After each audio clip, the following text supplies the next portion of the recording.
हाय दोस्तों। सोचो तुम एक नॉर्मल दिन जी रहे हो, सब कुछ यूजुअल है, लेकिन अचानक तुम्हारे शहर में कुछ ऐसा होता है जो समझ के बाहर है। ईयर 1518, जगह स्ट्रासबर्ग। उस टाइम का यूरोप आज जैसा मॉडर्न नहीं था। लोग भूख फैमिन से जूझ रहे थे, डिजीजेस कॉमन थीं, लोग रिलीजियस बिलीफ्स और सुपरस्टिशन पर ज्यादा डिपेंड करते थे। स्ट्रासबर्ग के लोग ऑलरेडी स्ट्रेस और डर के माहौल में जी रहे थे। और तब एक दिन एक औरत, फ्राउ ट्रॉफिया, अपने घर से बाहर निकलती है। वो आसपास देखती है और बिना किसी वार्निंग के नाचना शुरू कर देती है। ना म्यूजिक, ना फेस्टिवल, ना कोई रीजन। पहले लोग हंसते हैं, शायद मजाक कर रही है। कुछ लोग कहते हैं ये पागल हो गई है। लेकिन धीरे धीरे लोगों को रियलाइज होता है ये नॉर्मल नहीं है। वो रुक नहीं रही।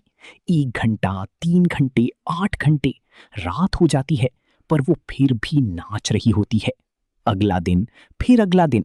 उसका बॉडी थक चुका है, पर जैसे उसका कंट्रोल उसके पास नहीं है। लोग अब उसे देखकर हंस नहीं रहे, उन्हें डर लग रहा है। कोई समझ नहीं पा रहा था ये क्या हो रहा है और क्यों हो रहा है। उन्हें नहीं पता था ये सिर्फ एक औरत की कहानी नहीं, एक ऐसे नाइटमेयर की शुरुआत है जो पूरे शहर को अपनी ग्रिप में ले लेगा। अगले कुछ दिनों में जो हुआ वो और भी ज्यादा शॉकिंग था। एक के बाद एक दूसरे लोग भी नाचना शुरू कर देते हैं। पहले 2 लोग, फिर 5, फिर 10 और धीरे धीरे 50 से ज्यादा लोग सड़कों पर नाच रहे होते हैं। उनके मूवमेंट्स अजीब होते हैं, ना कोई रिदम, ना कोई कंट्रोल। लोग रुकना चाहते हैं पर रुक नहीं पा रहे। कुछ लोग चिल्लाते हैं, कुछ रो रहे होते हैं, पर उनकी बॉडी फिर भी मूव कर रही होती है। ऐसा लग रहा था जैसे किसी इनविजिबल फोर्स ने उनका कंट्रोल ले लिया हो, या उनका दिमाग उन्हें फोर्स कर रहा हो। और सबसे डरावनी बात, ये रुक नहीं रहा था, ये बढ़ रहा था। कुछ हफ्तों के अंदर 10 लोग, 200 लोग और फिर लगभग 400 लोग नाचने लगते हैं। पूरा स्ट्रासबर्ग एक अजीब सीन बन चुका था।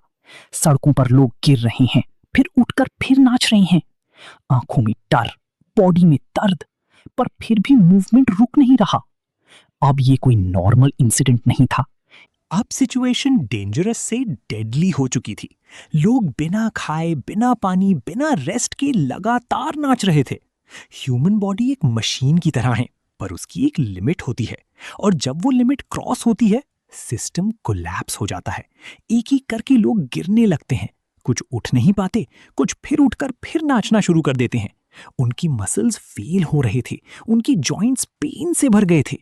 और फिर कुछ लोगों की डेथ हो गई। Reasons: heart failure, extreme exhaustion, dehydration. Historical reports के हिसाब से पीक टाइम पर लोग रोज मर रहे थे। सोचो, तुम अपनी जान सिर्फ इसलिए खो दो क्योंकि तुम रुक नहीं पा रहे। सड़कों पर बॉडीज पड़ी हैं और उनके आसपास लोग अभी भी नाच रहे हैं। ये एक ऐसा सीन था जो किसी हॉरर मूवी से भी ज्यादा डिस्टर्बिंग था। अब तक शहर में सिर्फ डर था, पर अब पैनिक शुरू हो चुका था।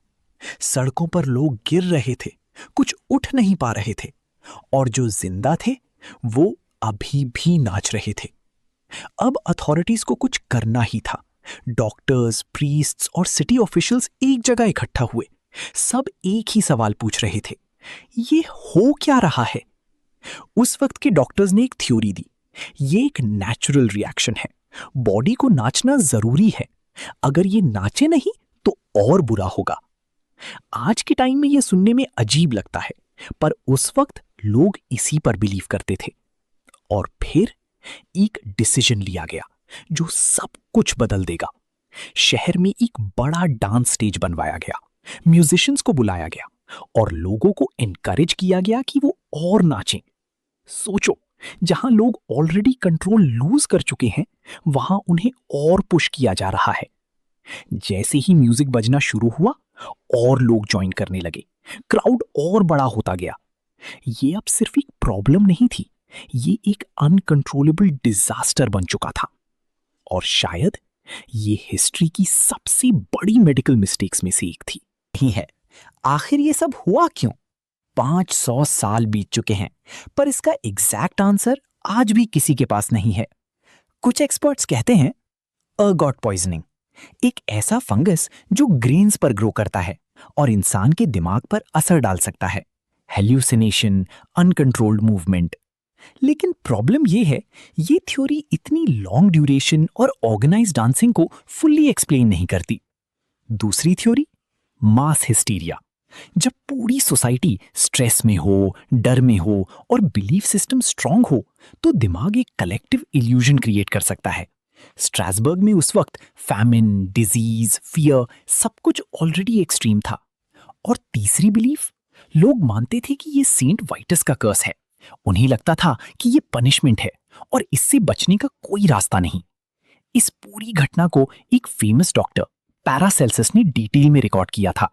उन्होंने क्लियरली लिखा, लोग कंट्रोल लूज कर चुके थे, ये कोई एक्टिंग नहीं थी। तो सच क्या है? पॉइजन, दिमाग का इल्यूजन या कुछ और जो हम समझ ही नहीं पाए? 500 साल बाद भी साइंस इसका एग्जैक्ट जवाब नहीं दे पाई।